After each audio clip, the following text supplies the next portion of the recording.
Welcome to my channel. आप लोगों का वेलकम है मेरे चैनल पर। मैं आज आप लोगों को साइंस का क्वेश्चन बैंक 2020 का पढ़ाने वाले हैं। ठीक है, इसमें बहुत ही इंपॉर्टेंट क्वेश्चन है। आप लोग प्लीज पूरी वीडियो को देखिएगा, मेरा मजा आ जाएगा आप लोगों को। साइंस 2020 का प्रथम पाली का पूछा हुआ है। इसमें कह रहा है कि निम्नलिखित में कौन सबसे कम अभिक्रियाशील धातु है। तो सबसे कम अभिक्रियाशील धातु कौन हो जाएगा यहाँ पे? अल्युमिनियम, जिंक, लोहा, मैग्नीशियम। तो कौन हो जाएगा आपका? या क्या हो जाएगा? लोहा हो जाएगा। क्या हो जाएगा? लोहा, मतलब Fe हो जाएगा। सबसे अधिक क्रियाशील धातु कौन होता है? पोटासियम होता है, उसके बाद सोडियम होता है, उसके बाद मैग्नीशियम होता है, अल्युमिनियम, जिंक, लोहा, है ना। तो क्या हो जाएगा? लोहा हो जाएगा यहाँ पे। कार्बन की परमाणु संख्या कितनी होती है? तो सबसे आसान क्वेश्चन है, आप लोग जानते हैं कार्बन की परमाणु संख्या कितनी होती है? 6 होती है। असंतृप्त हाइड्रोकार्बन जिसमें कार्बन कार्बन परमाणु के बीच क्या बोलता है? त्रिअबंधन होते हैं। त्रिअबंधन कब होते हैं भाई? आपको पता होगा कि असंतृप्त हाइड्रोकार्बन उसे हाइड्रोकार्बन को कहा जाता है जिसमें डबल बॉन्ड या ट्रिपल बॉन्ड बनता है, तो उसको हम लोग क्या बोलते हैं? असंतृप्त हाइड्रोकार्बन बनते हैं। ठीक है, तो असंतृप्त हाइड्रोकार्बन कब होते हैं? आपको पता है कि हाइड्रोकार्बन कितने होते हैं? 3 होते हैं। एक होता है अल्केन, हाइड्रोकार्बन 2 होते हैं, संतृप्त और असंतृप्त। तो अब यहाँ पे अल्केन क्या हो जाएगा आपका? संतृप्त हाइड्रोकार्बन, लास्ट में एन ही है, तो कौन सा बंधन बनता है? सिंगल बंधन बनता है। सिंगल बंधन बनता है मतलब एकल बंधन बनता है। उसके बाद क्या होता है? अल्कीन होता है। क्या होता है? अल्कीन, लास्ट में ई एन ही है, तो कौन सा बंधन बनता है? डबल बंधन बनता है। उसके बाद अल्काइन है, अल्काइन वाई एन ई है, तो इसके लास्ट में अगर वाई एन ई है तो कौन सा बंधन बनता है? ट्रिपल बंधन बनता है। तो जो डबल बॉन्ड और ट्रिपल बंधन, ये दोनों दो प्रकार का जो बंधन बनाता है, इसको हम लोग क्या बोलते हैं? असंतृप्त हाइड्रोकार्बन बनते हैं। और जहां पे सिंगल बॉन्ड बनता है तो उसको हम लोग क्या बोलते हैं? संतृप्त हाइड्रोकार्बन बनते हैं। ठीक है, तो असंतृप्त हाइड्रोकार्बन में त्रिअबंधन कौन बनाते हैं? तो अल्काइन। क्या हो जाएगा? वाई एन ई लास्ट में इसका है, अल्काइन है। तो कौन सा ऑप्शन हो जाएगा? ऑप्शन नंबर बी हो जाएगा। ठीक है, एथेनॉल के क्रियाशील समूह, क्रियाशील मूलक क्या होता है? मतलब फंक्शनल ग्रुप क्या हो जाएगा एथेनॉल का? लास्ट में नॉल है तो क्या अल्कोहल हो जाएगा। कौन सा ऑप्शन हो जाएगा? Option number A, bond OH हो जाएगा। बात समझे? आगे देखिए, आगे वाला क्वेश्चन क्या कहता है? विद्युत प्रतिरोधकता का एसआई मात्रक क्या होता है? तो हम लोग जानते हैं विद्युत प्रतिरोधकता का एसआई मात्रक क्या होता है? ओम मीटर। क्या होता है? ओम मीटर होता है ना। निम्नलिखित में से कौन विद्युत का सबसे अच्छा चालक क्या होता है? चांदी, लोहा, नाइक्रोम, रबर। रबर तो भाई अच्छा चालक होगा नहीं, नाइक्रोम भी ठीक है, लोहा भी ठीक है, लेकिन सबसे अधिक पूछा है तो सबसे अधिक कौन होता है आपका? चांदी होता है। चांदी जो होता है ना, सिल्वर, सिल्वर सबसे अधिक क्या होता है? विद्युत का चालक होता है। ओके, विद्युत धारा के चुंबकीय प्रभाव का खोज किसने किया था? फैराडे और ऑस्टेट, एम्पियर, बोर। तो किसने किया था? ऑस्टेट किया था ना। ऑस्टेट का ये दिया हुआ है आपको। विद्युत धारा के चुंबकीय प्रभाव का खोज किसने किया था? तो ऑस्टेट ने किया था। बोल रहा है कि विद्युत मोटर परिवर्तन करता है। विद्युत मोटर कैसे मतलब परिवर्तन करता है? किस किस तरह से? यांत्रिक ऊर्जा को विद्युत ऊर्जा में, पहले यांत्रिक ऊर्जा नहीं हो सकता, मैकेनिकल एनर्जी पहले नहीं हो सकता, बाद में हो सकता है। ठीक है, रासायनिक ऊर्जा तो होता नहीं, ये तो कोई बात ही नहीं इसमें। विद्युत ऊर्जा को रासायनिक ऊर्जा, ये तो होगा ही नहीं। तो कौन सा ऑप्शन हो जाएगा? ऑप्शन नंबर डी हो जाएगा। विद्युत ऊर्जा को यांत्रिक ऊर्जा में, मतलब बोले तो इलेक्ट्रिकल एनर्जी को मैकेनिकल एनर्जी में कौन कन्वर्ट करता है? विद्युत मोटर करता है। ठीक है, क्योंकि इलेक्ट्रिकल एनर्जी को मैकेनिकल एनर्जी में, मतलब विद्युत ऊर्जा को यांत्रिक ऊर्जा में परिवर्तन करता है कौन? विद्युत मोटर। बात समझे? आगे वाला क्वेश्चन क्या कहता है आपसे? जब पश्चिम की ओर प्रक्षेपित कोई धनावेशित कण अल्फा कण किसी चुंबक के द्वारा उत्तर की ओर विक्षेपित हो जाता है तो चुंबकीय क्षेत्र की दिशा क्या होता है? तो ये क्वेश्चन लास्ट 2017 या 18 में क्वेश्चन आ चुका है। ठीक है, तो मैंने बताया था वहां पे आप लोगों को कि ये क्या होता है? ऊपरी मुखी होता है। क्या होता है? इसका आंसर ऊपरी मुखी हो गया। ओके, हमारे घरों में विद्युत की आपूर्ति की जाती है कितना? ये दो क्या है? एनसीईआरटी का एक लाइन है कि हम लोग अपने घरों में 220 वोल्ट जो होता है ना, प्रत्यावर्ती धारा उत्पन्न करते हैं। क्या करते हैं? मतलब हमारे घरों में जो आपूर्ति की होती है, आपूर्ति की कमी के लिए हम लोगों का घरों में कितना था? 220 वोल्ट प्रत्यावर्ती धारा की क्या आती है? धारा दी जाती है। कौन सा ऑप्शन हो जाएगा? ऑप्शन नंबर सी हो जाएगा, 220 वोल्ट प्रत्यावर्ती धारा। ओके, बोला है कि गर्म जल प्राप्त करने के लिए हम सौर ऊर्जा ताप का उपयोग किस दिन नहीं करते हैं? जिस दिन बादल होगा, बादल लगा होगा तो क्या होगा? धूप नहीं होगा। धूप नहीं होगा तो हम लोग सौर ऊर्जा का उस दिन उत्पन्न नहीं करेंगे। सौर ऊर्जा के द्वारा हम लोगों को क्या नहीं मिलेगा? हम लोग जल गर्म नहीं हो सकता। ठीक है, बादल वालों दिनों में। बोला कि निम्न में से कौन सा ऊर्जा स्रोत सौर ऊर्जा के व्युत्पन्न नहीं है? व्युत्पन्न मतलब उत्पन्न नहीं करता, उसमें व्युत्पन्न नहीं करता। कौन? भूतापीय ऊर्जा, पवन ऊर्जा, नाभिकीय ऊर्जा, जैव ऊर्जा। जैव ऊर्जा भी उत्पन्न करता है, पवन ऊर्जा भी उत्पन्न करता है, भूतापीय ऊर्जा भी उत्पन्न करता है। ये नाभिकीय ऊर्जा, नाभिकीय क्या ऊर्जा, ये सब ऊर्जा से बिल्कुल अलग है। समझे कि नहीं समझे? ये क्या करेगा? जो ये जो सौर ऊर्जा है वो क्या करता है? नाभिकीय ऊर्जा उत्पन्न नहीं करता है वो। दर्पण के सामने में किसी भी दूरी पर स्थित वस्तु का प्रतिबिंब सीधा प्रतीत होता है और वो दर्पण क्या होता है? केवल समतल, केवल अवतल, केवल उत्तल या समतल या अवतल दोनों। तो हम लोगों को पता है कि उत्तल दर्पण और समतल दर्पण एक ऐसा दर्पण है, आप दर्पण के कितनी दूरी पर भी खड़ा हो जाओ, उसका जो ये बनेगा आपका फोकस बनेगा वो क्या अपना धनात्मक बनता है और उसका प्रतिबिंब भी क्या होता है? सीधा होता है। समझे कि नहीं समझे? तो क्या हो जाएगा? समतल दर्पण या उत्तल दर्पण हो जाएगा। ऑप्शन नंबर डी हो जाएगा। बोला ये किसी भी कार के अग्रदीप का उपयुक्त दर्पण निम्नलिखित में से कौन सा होता है? कि आपको पता है कोई भी जो वाहन होता है ना, उसके आगे वाला जो अग्रदीप जो होता है, आगे वाला जो बॉल होता है ना, उसमें कौन सा दर्पण लगाते हैं हम लोग? अवतल दर्पण लगाते हैं। क्यों लगाते हैं? क्योंकि वो प्रकाश को अधिक मात्रा में क्या करता है? फैलाता है। ठीक है, तो कौन सा ऑप्शन हो जाएगा? ऑप्शन नंबर ए हो जाएगा। अवतल दर्पण का हम लोग इस्तेमाल करते हैं। क्यों करते हैं? क्योंकि प्रकाश को बहुत अधिक दूर तक क्या करता है, फैलाता है, इसलिए। ओके, बोले निम्नलिखित में से किसका अपवर्तनांक सबसे अधिक होता है? वायु, बर्फ, कांच, हीरा। तो हम लोग जानते हैं वायु का अपवर्तनांक कितना होता है? 1 होता है। बर्फ का अपवर्तनांक कितना होता है? 1.33 होता है, 1.33 होता है। और कांच का अपवर्तनांक कितना होता है? 1.5 होता है। और हीरा का अपवर्तनांक कितना होता है? 2.42 होता है, मतलब बोले तो 2.42 होता है। कौन सा ऑप्शन हो जाएगा? ऑप्शन नंबर डी हो जाएगा। मतलब हीरा का अपवर्तनांक क्या होता है? सबसे अधिक होता है। आप लोग एग्जाम में वायु के अपवर्तनांक के बारे में बहुत बार पूछ चुका है। तो वायु का अपवर्तनांक कितना होता है? 1 होता है। पानी का अपवर्तनांक भी बहुत बार पूछ चुका है। तो पानी का अपवर्तनांक कितना होता है? 1.3 होता है। ओके, निम्नलिखित में से किस लेंस को अभिसारी लेंस कहा जाता है? आपको पता है कि अभिसारी लेंस का मतलब होता है वैसा लेंस जो प्रकाश को क्या करता है? एक जगह लाकर के केंद्रित करता है, मतलब एक जगह लाकर खड़ा कर देता है, मतलब बोले तो। कौन सा लेंस हो जाएगा? उत्तल लेंस। उत्तल लेंस का भी काम कैसा होता है? वो प्रकाश को अधिक मात्रा में फैलने नहीं देता है, समझे कि नहीं समझे? वो प्रकाश को क्या करता है? एक जगह लाकर के केंद्रित कर देता है, इसलिए हम लोग अभिसारी लेंस को उत्तल लेंस भी कहते हैं। निम्नलिखित में कौन सा उभयलिंग है? आपको पता है केचुआ, मेढक, मछली, कछुआ। तो आपको पता है कि केचुआ जो होता है ना, केचुआ नर और मादा होता है। एक ही केचुआ क्या होता है? नर भी हो जाता है और मादा भी होता है। जो नर और मादा दोनों तरह के व्यवहार करता है तो उसको हम लोग क्या बोलते हैं? उभयलिंग बोलते हैं। ठीक है, तो इसका आंसर क्या था? केचुआ हो जाएगा। मेंडल ने अपने प्रयोगों के लिए किस पौधे का चुना था? तो आप लोग सबको जानते हैं, ये एकदम बहुत ही फेमस क्वेश्चन है बायोलॉजी का, कि मेंडल ने अपने पौधों के लिए किसका? मटर जो है, मटर पौधा, उसको लेकर के वो क्या किया था? अपना प्रयोग किया था। ओके, बोला कि निम्न में से कौन एक अवशेषी अंग है? अवशेषी अंग है रीढ़ की हड्डी। बाप रे, बहुत अवशेषी अंग है, बिल्कुल काम का हड्डी है। अंगूठा, कान, अपेंडिक्स। तो कौन सा आपसे क्या है? अवशेषी अंग है। तो अपेंडिक्स क्या है? इसका कोई काम नहीं है हमारे बॉडी के अंदर है, लेकिन ये अवशेषी अंग है, समझे कि नहीं समझे? उसको अवशेषी अंग माना गया है। चिपको आंदोलन किससे संबंधित है? वन संरक्षण, मृदा संरक्षण, जल संरक्षण, वृक्षारोपण।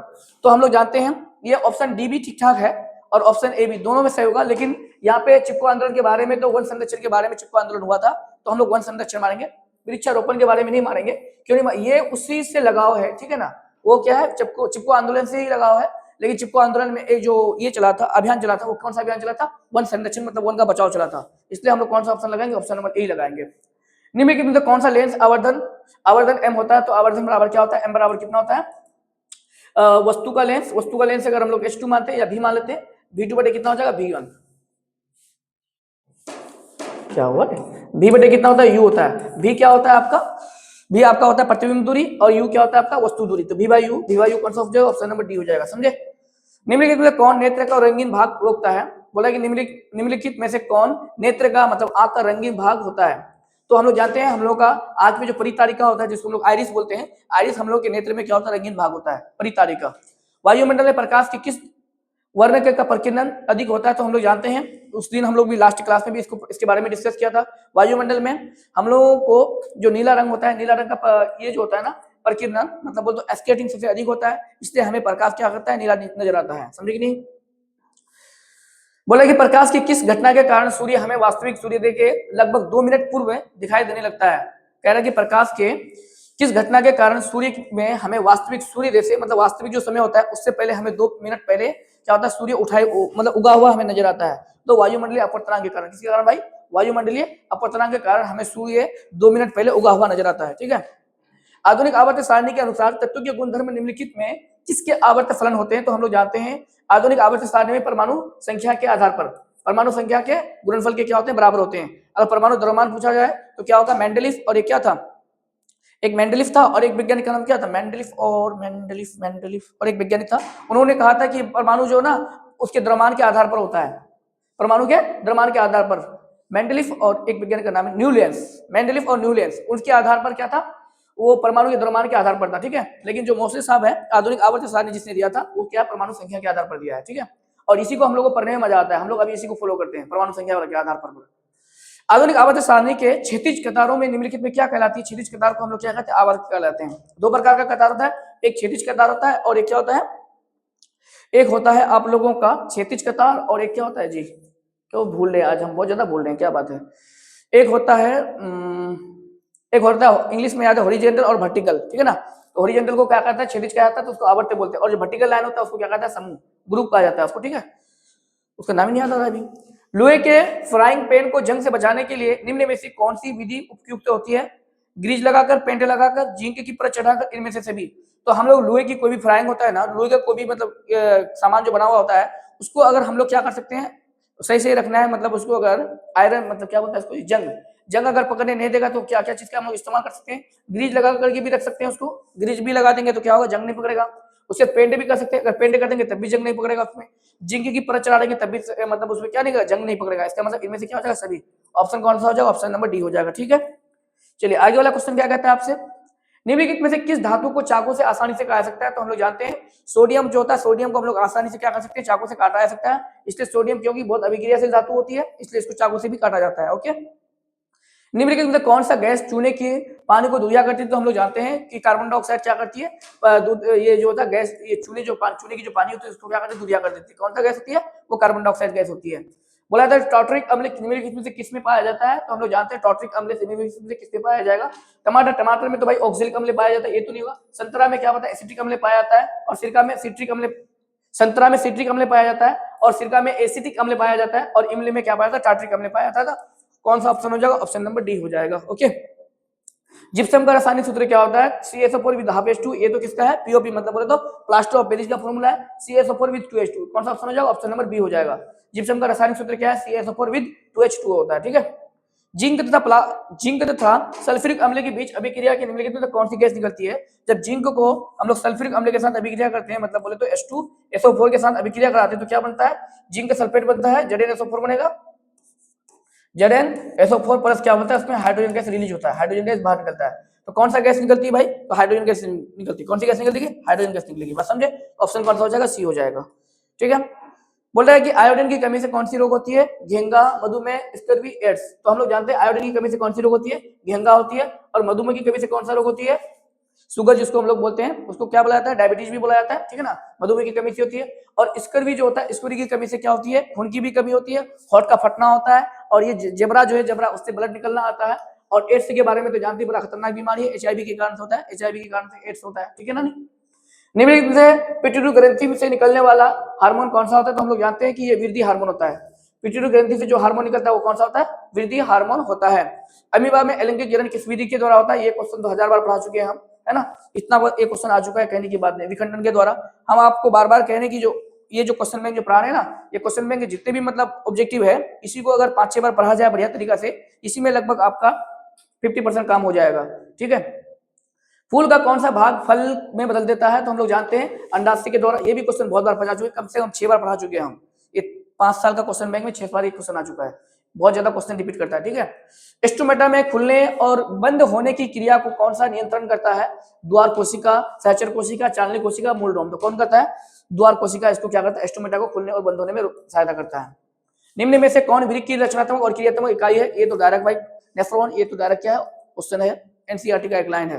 निम्न में से कौन सा वृक्क की रचनात्मक और क्रियात्मक इकाई होता है, तो नेफ्रॉन होता है। ओके, मानव का प्रमुख उत्सर्ज्य अंग निम्नलिखित में से कौन है, वृक्क, रक्त, सौदेव ग्रंथि, अग्नाशय। तो क्या होता है, वृक्क मतलब बोले तो किडनी, जानते हैं ना, किडनी जो है इंसान का क्या प्रमुख उत्सर्ज्य अंग है। अगर किडनी नहीं होगा तो आदमी क्या नहीं कर सकता है, जानते हो, जिसका किडनी फेल हो जाता है तो आदमी पेशाब नहीं होता, उसका यूरिन नहीं निकलता है ना, उसके बाद उसको सांस लेने में तो दिक्कत होगा ही, और साथ में क्या होता है, उसका पेशाब बिल्कुल बहुत दिक्कत हो जाता है, उसको क्या करते हैं, उसको बार बार ये करके डायलिसिस करके तब रखा जाता है उस आदमी को जिंदा। बोल रहा है कि एड्रोजेन क्या है, नर लिंग हार्मोन है, मादा लिंग हार्मोन है, पाचक रस इनमें सभी, तो क्या हो जाएगा आपका, नर लिंग हार्मोन है। एंड्रोजोन क्या होता है, एंड्रोजोन नर लिंग हार्मोन होता है, क्या होता है, नर लिंग हार्मोन होता है। ओके, इसमें कह रहा है कि जब किसी अभिक्रिया के समय किसी पदार्थ को ऑक्सीजन की वृद्धि होती है तो निम्नलिखित में से क्या कहलाता है, तो उपचयन कहलाता है। ये क्वेश्चन कम से कम 4 बार 5 बार ये भी क्वेश्चन पढ़ चुके हैं, तो अलग अलग तरह से आता है, कभी ऑक्सीजन का जुड़ना आ जाएगा, कभी ऑक्सीजन का वृद्धि होना हो जाएगा, कभी हो जाएगा हाइड्रोजन का वियोग करते हैं, ऑक्सीजन जुड़ेंगे तो हाइड्रोजन का क्या होगा, वियोग होगा, है ना।